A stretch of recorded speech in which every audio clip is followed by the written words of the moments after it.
예수를 믿는다는 이유 때문에 우리가 핍박을 당하고 고난을 당하고 박해를 당할 수 있습니다. 그럼에도 불구하고 우리는 믿음을 지켜야 합니다. 죽임을 당할지라도 믿음을 굳건히 지키되 우리 예수를 믿는 믿음을 끝까지 지킴으로 승리하신 은혜가 있기를 원합니다. 죽임을 당할 때에도 우리가 어떻게 해야 할 것인가 계속해서 말씀을 나누도록 하겠습니다. 죽임을 당할 때에도 나를 믿는 믿음을 저버리지 아니하였도다 라고 말씀하십니다. 13절에 내가 어디에 사는지를 내가 아노니 거기는 사탄의 권자가 있느니라. 내가 내 이름을 굳게 잡아서 내 충성된 증인 안디바가 너희 가운데 곧 사탄이 사는 곳에서 죽임을 당할 때에도 나를 믿는 믿음을 저버리지 아니하였도다 라고 말씀합니다. 나를 믿는 믿음을 저버리지 아니하였다는 말은 예수를 믿는 믿음을 저버리지 아니한 것을 말합니다. 죽임을 당할 때에도 예수를 믿는 믿음을 저버리지 않는 우리의 믿음이 되기를 원합니다. 같이 볼까요? 죽임을 당할 때에도 예수를 믿는 믿음을 저버리지 맙시다. 지금 우리는 어느 교회에 대해서 말씀을 나누고 있습니까? 버가모 교회에 대해서 말씀하고 있습니다. 소아시아 7교회 중에 세 번째로 버가모 교회가 나오고 있습니다. 버가모 교회는 칭찬받았어요? 책망받았어요? 아니면 둘 다 받았어요? 둘 다 받았습니다. 칭찬도 받고 책망도 받았어요. 너희가 믿음을 굳건히 지켰다. 나를 믿는 믿음을 저버리지 아니했다 하는 칭찬과 또 발람의 교훈을 따르는 자가 있다라고 하면서 책망의 말씀과 함께 말하죠. 우리는 칭찬의 모습을 따라가야 될까요? 책망의 모습을 따라가야 될까요? 칭찬의 모습을 따라가야 되겠죠. 우리는 끝까지 믿음을 지킴으로 승리하는 은혜가 있기를 원합니다. 이 버가모 지옥은 뭐가 성행하는 곳이라고 그랬어요? 우상 숭배 또 황제 숭배가 성행하는 것이었고 또 발람의 교훈 곧 니골라당의 교훈을 따르는 라는 이들이 있었다고 했죠. 발람의 교훈, 니골라당의 교훈은 같은 것이라고 했죠. 왜냐하면 니골라당이 발람의 교훈을 매우 따라 행했기 때문에 그 내용은 뭐예요? 우상을 숭배하고 행음하는 일을 했다. 음행을 저질렀다고 말씀하고 있죠. 그래서 우리는 어떠한 상황 속에서도 우상 숭배하거나 다른 어떤 사람을 숭배하는 일을 하지 말아야 하겠고 끝까지 믿음을 지켜야 하겠으며 또 발람의 교훈을 따라 행음하는 일이 없기를 원합니다. 그래서 끝까지 예수 믿는 믿음을 지킴으로 저 천국에서 영생의 복을 누리는 놀라운 은혜가 있기를 원합니다. 16절에 보니까 그러므로 회개하라. 그리하지 아니하면 내가 네게 속히 가서 내 입의 검으로 그들과 싸우리라 라는 말씀이 나옵니다. 회개하라라고 하는 본면의 말씀 그리고 내 입의 검으로 그들과 싸우리라 라고 하시는 심판의 말씀을 통해서 하나님의 말씀으로 심판하실 것을 경고하고 있습니다. 그래서 본명과 경고의 말씀을 16절에서 알 수가 있는데요. 발람의 교훈과 동일한 니골라당의 교훈에 빠져있는 버가모 교회들에게 본명과 그 본명을 받아들이지 않았을 때에 생길 일에 대한 경고인 것이다. 그래서 너희들이 회개해야 한다. 그러지 아니하면 내가 속히 너희에게 가서 내가 내 입의 검으로 싸우겠다. 하나님의 말씀으로 심판하시겠다라고 말씀하고 있는 거죠. 하나님의 말씀에는 축복의 말씀도 있고 저주의 말씀, 곧 심판의 말씀도 있는데 하나님이 무작정 심판하시고 무작정 벌을 주시는 것이 아니라 말씀대로 행할 때는 뭘 주시겠다는 거예요? 복을 주시겠다라는 말씀하고 있습니다. 그래서 여기에서 보면은 회개하라라고 있죠. 회개하면 내가 너희의 죄를 다 사하여 주겠다. 너희를 회복시켜 주겠다라고 하는 약속의 말씀입니다.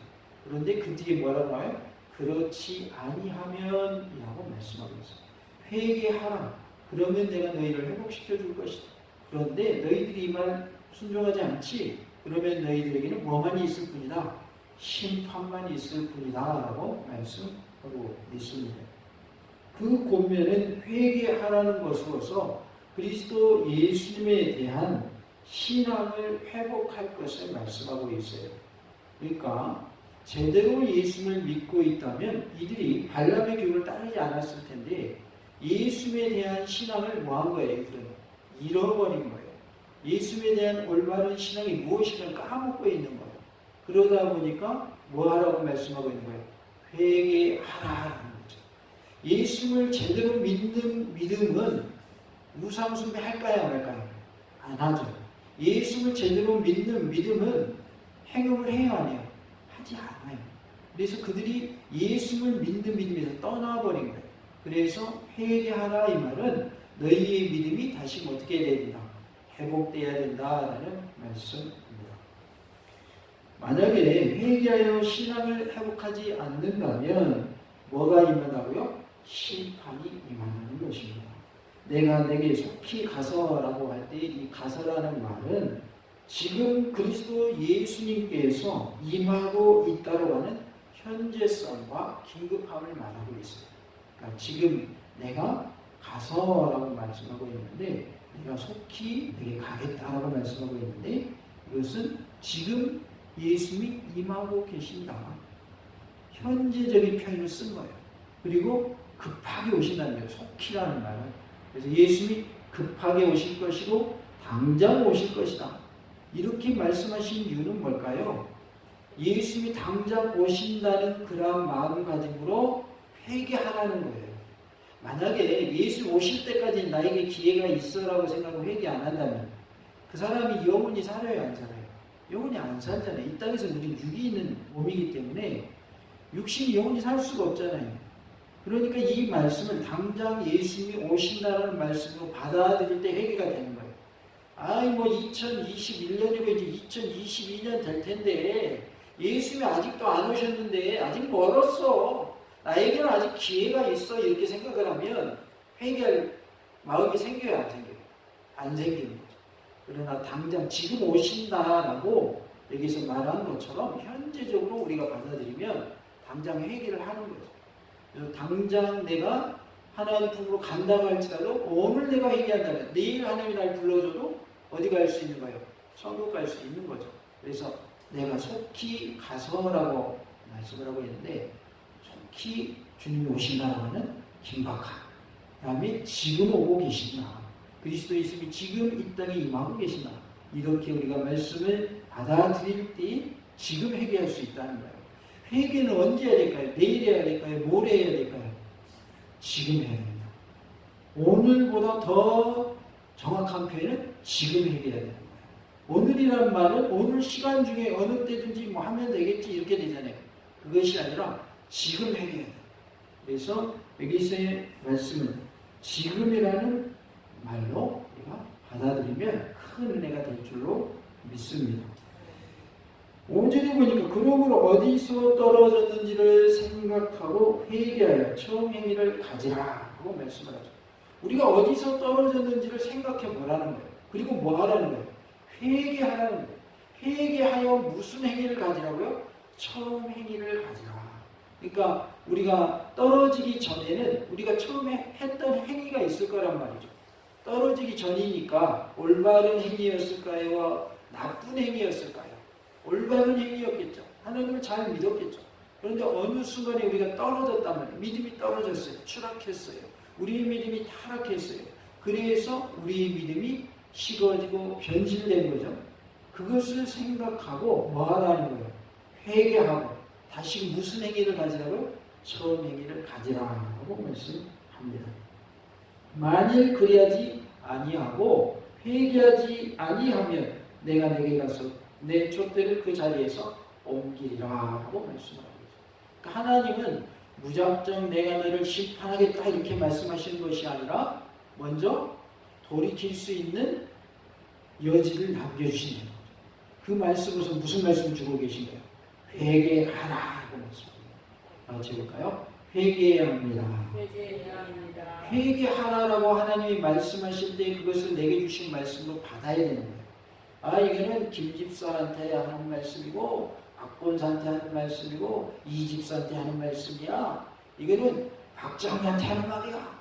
이렇게 우리가 다른 사람 이야기로 생각을 하면 회개가 되어야 안 돼요. 회개가 안 돼요. 내게 주신 말씀을 받을 때 회개가 되는 것이죠. 그래서 이 말씀이 회개하라는 말씀이 나를 뭐 하시기 위한 말씀이다. 회복시키시기 위한 말씀이고 회복이 되면 하나님의 뭐가 임한다? 복이 임한다. 복은 좋은 걸 복이라고 하는 겁니다.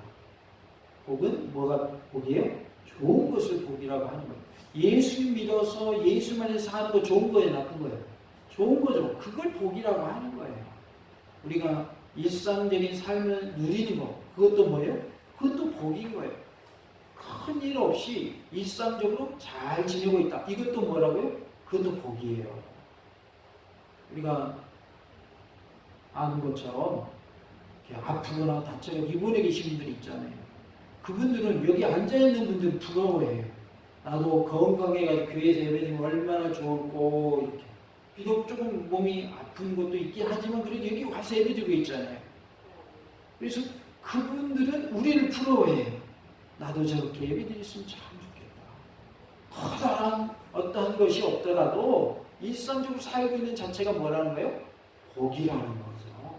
그래서 우리는 하나님의 은혜 가운데 하나님이 주시는 복을 누리며 살 수 있기를 원합니다. 우리의 가정에도 평안히 임하고 자녀들에게도 평안히 임하고 우리 후손들에게도 평안히 임하는 복된 가정이 다 되시기를 간절히 원합니다. 오늘의 말씀처럼 우리는 회개한 처음 행위를 다시금 갖게 되는 그런 은혜가 있기를 원합니다. 내 입의 검이라고 했는데 이것은 심판의 말씀을 의미합니다. 그래서 하나님의 말씀으로 심판하시는 것을 내 입의 검이다라고 말씀하고 있는 것이죠. 계시록 19장 15절에 보면 그의 입에서 예리한 검이 나오니 그것으로 만국을 치겠고 친히 그들을 철장으로 다스리며 또 친히 하나님으로 전능하신 이의 맹렬한 진도의 꼬르르트를 밟겠고 라고 말씀을 하고 있습니다. 마치 하나님이 발람의 추종자들을 칼로 심판하셨던 것처럼 우상 숭배자나 황제 숭배자 그리고 타협하는 자들에게도 하나님의 말씀에 무엇이 있을 것을 말씀해 주고 있는 거예요? 하나님의 말씀에 심판이 있을 것을 말씀해 주고 있습니다. 민수기 31장 8절에 그 죽인 자 외에 미디안의 5 왕을 죽였으니 미디안의 왕들은 에이와 레겜과 수루와 후루와 레바이며 또 부올의 아들 발람을 칼로 죽였다라고 말씀하고 있습니다. 그러니까 발람을 하나님이 뭐로 심판하신 거예요? 칼로 심판하셨어요. 악한 자들이 현재 잘 나가는 것을 성경은 부러워하래요? 부러워하지 말래요? 부러워하지 말라고 하시죠. 그들이 그냥 악하게 사는데도 잘 나가는 것은 그들이 뭐 하기 위한 조건이 되는 거예요? 심판받기 위한 조건이 되는 거예요. 그러니까 악한 자들이 잘 되는 거 결코 부러워할 것이 아닙니다. 그들은 그렇게 살아야 심판을 받거든요. 그러니까 그게 좋은 거예요? 나쁜 거예요? 나쁜 거예요. 당장 뭐 악하게 살아가지고 잘 먹고 살고 떵떵거리며 사는 게 그게 중요한 게 아니에요. 그렇게 악한 삶을 살아야 심판을 받거든요. 그러니까 좋은 게 아닌 거죠. 오히려 우리가 악한 길에서 떠나서 하나님 품으로 회개하고 돌이키는 것이 그게 복이지 악한 일을 행함으로 내가 막 누릴 거 다 누리고 먹고 싶은 거 다 먹고 하고 싶은 거 다 하는 거 그게 부러움의 대상이 돼서는 안 된다는 것이죠. 오히려 그들을 우리는 뭐 할 수 있어야 돼요? 불쌍히 여길 수 있어야 돼요. 그리고 그들을 위해 뭐 해줘야 돼요? 기도해 줘야 돼요. 하나님 저 사람이 변화되어서 회개하고 천국 백성 되기를 원하고 예수 믿어 천국 가게 하옵소서. 우리가 그 영혼을 위해서 기도해 줘야지. 와, 저 사람은 법도 하나도 안 지키고 나쁜 짓 하는데도 잘 먹고 잘 사네. 아이고 부러워라. 나는 예수님 잘 믿는데 어째 나는 저 사람처럼 이렇게 돈도 없고 저 사람처럼 명예도 없고 권세도 없다냐. 그는 예수님을 잘못 믿고 있는 거예요. 예수님을 믿는다고 해서 하나님이 부자 되게 하시는 거 아니고 권세 누리게 하시는 거 아니다는 거예요. 예수님 믿어서 그런 복을 받을 수도 있지만 꼭 그렇게 되는 것은 아니라는 거예요. 예수 믿는 사람이 다 부자 될 것 같으면 우리 가운데 가난한 사람이 있겠어요? 없겠어요? 없겠죠. 하나님이 말하시는 복은 육적인 복을 말하는 것이 아니라 무슨 복을 말씀하셨어요? 영적인 복을 말씀하셨거든요. 그러니까 악한 자들이 지금 잘 나간다. 육적인 눈으로 볼 때 형통하다라고 우리가 느껴진다면 그들을 오히려 불쌍히 여겨야 돼요. 그들을 내가 기도해 줘야 돼요. 왜요? 그대로 갔다가는 그들은 어디밖에 갈 곳이 없어요. 지옥밖에 갈 곳이 없는 거예요. 그러니까 우리가 영적인 눈이 뛰어들어서 영적으로 바라볼 수 있기를 원하고 나는 뭐 받은 사람이다. 복 받은 사람이다 라는 것을 깨닫는 은혜가 있기를 원합니다. 그래서 다 같이 볼까요? 나는 복 받은 사람입니다. 복 받은 사람입니다. 진짜죠? 아멘. 정말 우리는 복 받은 사람이에요. 많은 사람들 중에 지금 세계 인구가 70억이 넘어요. 그 중에서 우리 예수 믿고 있잖아요. 얼마나 감사해요. 또 다른 종교를 믿고 있는 사람들도 많잖아요.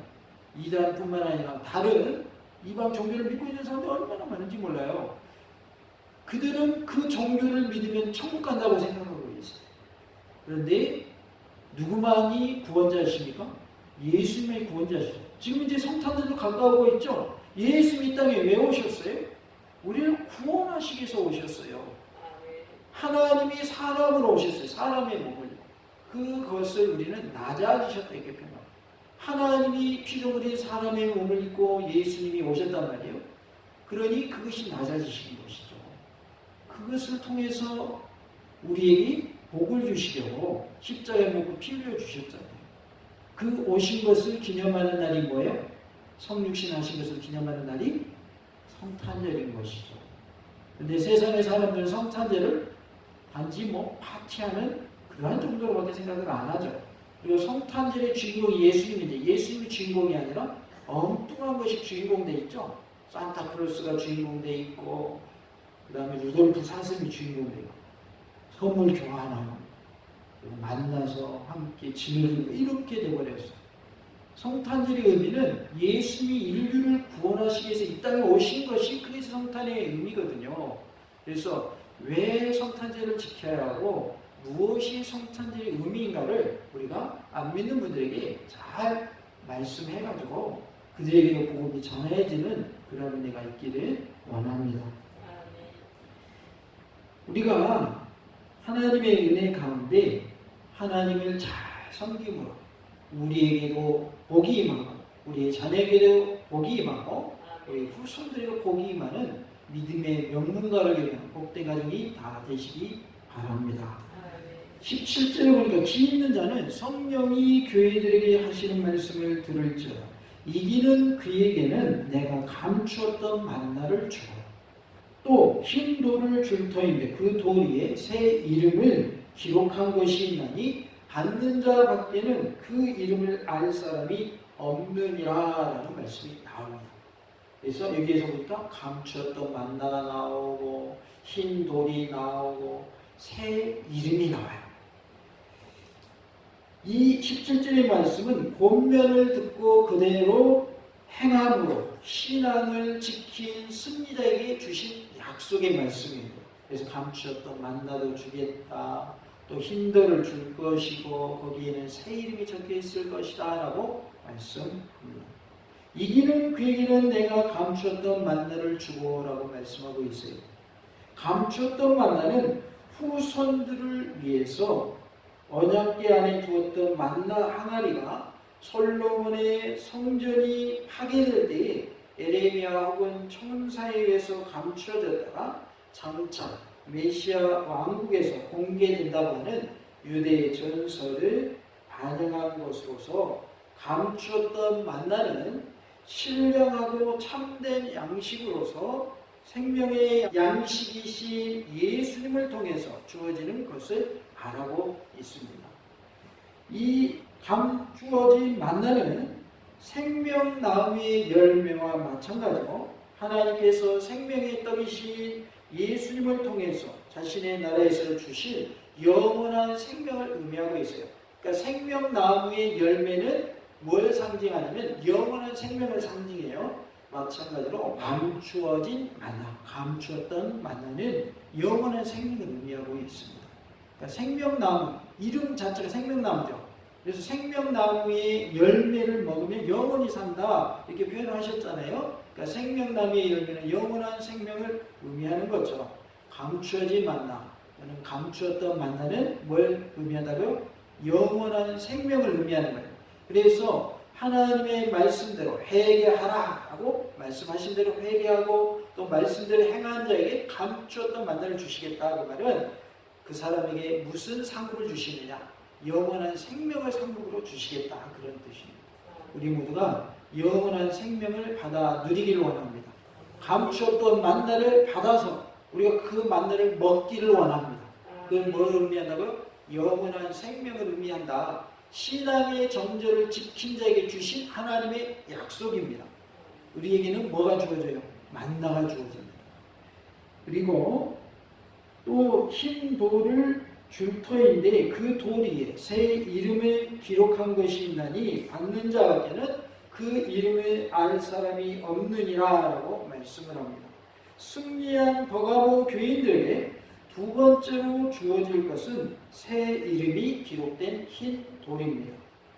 여기서 흰 것과 새 것은 저 영원한 나라 천국에서 맞게 될 모습을 상징하는 표현으로 쓰였습니다. 그래서 흰 것 그리고 새 것 그 말은 천국에서 누리게 될 것을 말씀하고 있는 것이죠. 그래서 흰 돌 위에 무슨 이름을 써서 주신다고요? 새 이름. 무슨 이름? 새 이름. 헌 이름이 아닌 새 이름을 주신대요. 그런데 그 이름이 뭔지는 알 수 있다고 그랬어요? 없다고 그랬어요? 알 수 없다. 누구만 안다. 그 돌을 받은 사람만 안다. 이렇게 말씀을 합니다. 성경에서 모른다고 한 거 굳이 그거 알려고 할 필요가 없습니다. 예, 그런데 이제 우리가 추측은 할 수 있겠지만 그것이 무엇이다 딱 이렇게 꼭 그렇다라고 말할 필요는 없다. 왜? 알자가 없다고 하셨기 때문에 이렇게 천국에서 누리게 될 것에 대해서 말씀을 하고 있어요. 계시록에서는 흰 것과 새 것이란 말이 중요한 개념으로 사용되고 있습니다. 이 흰돌에 대한 해석은 경기에서 승리한 자에게 우승의 기념으로 새겨주었던 흰돌로 보기도 하고 또한 연회장에서 초대의 표시로 사용했던 흰돌로도 이렇게 보기도 합니다. 그러니까 이긴 자에게 준 것이 뭐였어요? 흰돌이었고 또 연회장이면 잔치하는 자리잖아요. 잔치하는 데 가면 들어가는 표시로 뭐가 있었어요? 흰돌이 있었던 거예요. 흰돌 준 사람만 들어갈 수가 있는 거예요. 누구십니까? 이방인이. 자, 여기 이거 증평비는 흰돌 줬다는 거죠. 그러니까 우리가 천국에 들어가는 것에 대한 그러한 의미도 있고 또 우리가 이겼다라고 하는 증표로 우승한 자에게 준 흰돌의 의미로 이긴 자에게 주신 상급의 의미로도 이렇게 볼 수 있다는 것이죠. 흰돌은 하나님 나라에서 신앙의 정죄를 지킨 승리자에게 주어지는 상급을 말하고 있습니다. 영광스러운 하나님 나라의 잔치에 참여케 하는 상급입니다. 한편 새 이름에 대한 견해는 두 가지가 있는데요. 혹자는 그리스도 예수님이나 하나님의 이름일 것이다 이렇게 보기도 하고요. 또 다른 사람은 부활을 통해서 새로운 상태에 들어간 그리스도인들의 이름을 말할 것이다 이렇게 보기도 해요. 또 이제 어느 정도 타당성이 있는데 여기 본문에 뭐라고 그랬어요? 그 이름에 대해서 알 자가 없다 그랬어요. 그러니까 우리가 추측만 할 뿐이에요. 하나님의 이름이거나 예수님의 이름이거나 또는 구원받아서 변화된 성도의 무슨 이름? 새 이름일 것이다 이렇게 볼 수 있다 하는 것인데요. 그 받는 자밖에 알 사람이 없다라고 했기 때문에 정확하게 무엇인지는 하나님은 안 알려주셨어요. 안 알려주신 거죠. 이것이 답입니다 할 필요는 없다. 우리가 이렇게 이제 장차 감추었던 그러한 것들이 드러나게 되는데 그 그것이 그 돌이 쓰여지는 이름이 그리스도 예수님의 이름이 됐든지 또는 구속받은 그리스도의 새로운 이름이 됐든지 우리는 흰돌을 받을 것이고 흰돌에 새 이름이 쓰여진 것을 보게 될 줄로 믿습니다. 그래서 새 이름이 기록된 흰돌을 받게 해주신다라고 말씀을 하고 있어요. 그래서 흰돌은 뭐냐면 상급을 말합니다. 상급을 주시겠다. 그리고 감추었던 만나는 영원한 생명을 상징하고, 그러니까 결국은 한 말씀으로 볼 수도 있는 것이죠. 왜냐하면 상급이 뭐니까 영원한 생명이니까. 그래서 흰돌로도 표현했고 또 흰돌에 새 이름이 써있다라고 표현하셨고, 그리고 감추었던 만나도 주시겠다. 근데 감추었던 만나는 영원한 생명을 의미하니까 그 영원한 생명이 뭐예요? 상급이란 말이에요. 그리고 흰돌은 이긴 자에게 주는 표시로서 그 흰돌에 새로운 새 이름을 주시겠다라고 하셨고, 그 흰돌이 뭘 의미하냐면 상급을 의미한단 말이에요. 그러니까 예전에 이제 올림픽 같은 그런 경기를 하면 이긴 자의 이름을 돌에다 새겨서 그 흰돌을 줬다 그 말이죠. 거기에서 이제 유래된 그런 내용이다 이렇게 볼 수 있겠죠. 그러니까 우리도 저 천국에 가면 뭐가 주어지는 거예요? 하나님의 상급이 주어지는 거예요. 여기 표현대로 하면 감추었던 만나도 누리게 하실 것이고 또 흰돌도 주실 것이고 흰돌에는 새 이름을 기록해서 주실 것이다. 결국은 우리에게 상급이 주어진다라는 말씀으로 우리가 적용할 수 있겠습니다. 그래서 우리가 끝까지 믿음의 정죄를 지키는, 특별히 예수님을 믿는 믿음은 저버리지 아니하고 끝까지 예수님의 이름 붙잡고 믿음을 지킴을 통하여서 영원한 생명을 누리는, 그리고 하나님이 주시는 상급을 받아 누리는 우리 모두가 될 수 있기를 원합니다. 죽임을 당할 때에도 우리는 예수님 믿는 믿음을 저버리지 말아야 합니다. 감추었던 만나와 흰 돌을 받고 새 이름을 받는 은혜가 우리 모두에게 있기를 원합니다. 감추었던 만나는 영원한 생명을 의미한다. 흰 돌은 하나님 우리에게 주시는 상급을 의미한다고 했습니다. 하나님의 은혜 가운데 하나님이 주신 감추었던 만나도 받고 흰 돌도 받고 새 이름도 받는 놀란 은혜가 있기를 간절히 원합니다. 아멘. 할렐루야. 아멘. 아멘.